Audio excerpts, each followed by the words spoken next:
A'udhu billahi minash shaitanir rajim. Bismillahir rahmanir rahim.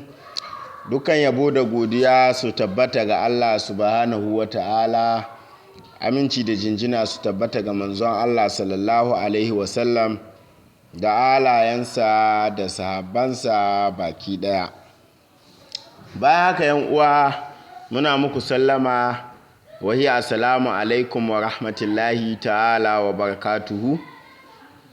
Muna miƙa dubun gaisuwa ga 'yan uwa masoya mabiya wannan channel mai albarka da suke ta ƙoƙari dare da rana, safe da yamma wajen taimakawa da ƙwarin gwiwa irin nasu wajen masu danna mana alamar subscribing, masu mana lakin a bidiyoyinmu, ba su yin sharing zuwa ga 'yan uwa domin su masu amfana.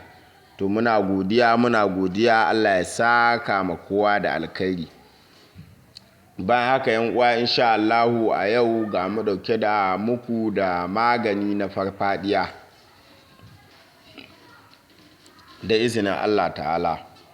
To ga wanda dan uwansa yake fama da wannan matsala, ko wani, ko kai da kanka, ko dan danka, ko yayanka, ko wani dai dan uwanka, ko almajiri wanda yake yin ayyuka na almajiranci, ko wani malami da yake ayyuka, to yau insha Allahu ta'ala ga babban tsaraba akan magani na farfadiya da izinin Allah ta'ala da yardan Allah ta'ala. Saboda haka yan uwa, insha Allahu ta'ala kafin mu shiga cikin bayanin wannan sirri, kada a manta da abinda aka saba yi yan uwa, shine a danna subscribing ga wanda bai danna ba a wannan channel mai albarka, sannan a danna lakin a wannan bidiyo ga wanda bai danna lakin ba, sannan a taimaka a yi sharing domin yan uwa su amfana, domin sharing yana da matukar amfani ga yan uwa kenan. Domin kai da ka samu abu mai amfani ka taimaka ka ba da shi, to shi ma wanda ya gani ya amfana ya taimaka ya tura ma wani, to kowa zai samu lada kenan da izinin Allah. Saboda haka insha Allahu ta'ala yan uwa a taimaka, kada a gajiya wajen yin sharing, kada a gajiya wajen yin lakin, domin wannan bidiyo ya yaɗu a duniyar YouTube, kowa ya gani ya amfana. Saboda haka yan uwa, insha Allahu ta'ala ga bayanin sirrin kamar haka. Ga wanda Allah ya jaraba da wannan rashin lafiya na farfadiya, to insha Allahu ta'ala aka yi amfani da wannan sirri, za a samu waraka da izinin Allah.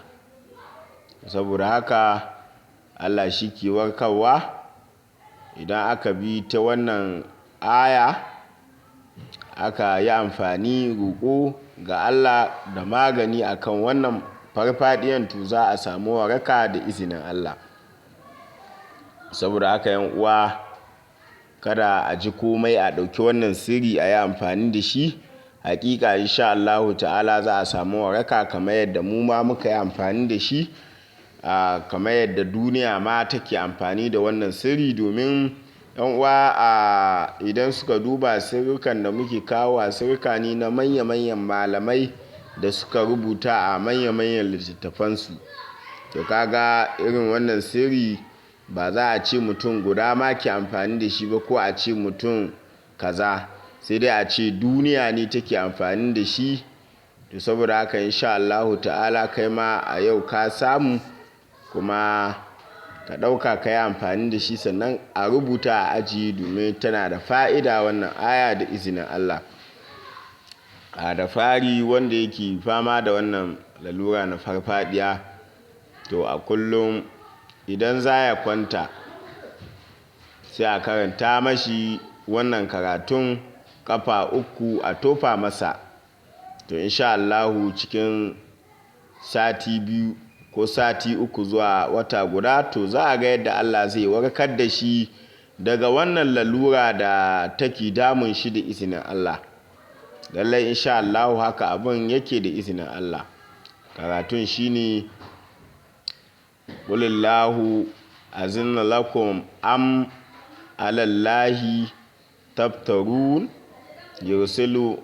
yursilu alaykuma shuwazun min nari wa nahasu fala tantasran.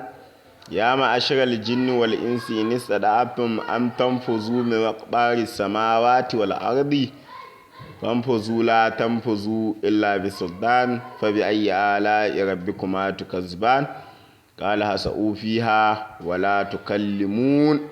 Haka ake karantawa da izinin Allah da yadda. Saboda haka insha Allah kafa 3 za a karanta. Ana tofa ma wanda yake da wannan lalura a tsawon sati 3 zuwa sati 4, za a ga yadda Allah zai warkar da shi. Lallai wannan fa'ida tana da abin mamaki da abin al'ajabi, ta yadda idan aka yi amfani da ita za a ga biyan bukata da izinin Allah. Saboda haka yan uwa, nan za mu dakata. Kada a manta da subscribing, liking, yin sharing zuwa ga yan uwa domin su masu amfana. Saboda haka anan za mu dakata insha Allahu, sai kuma Allah ya ƙara dawo da mu tare da wani sirrin ma mai tarin albarka. Da haka muke cewa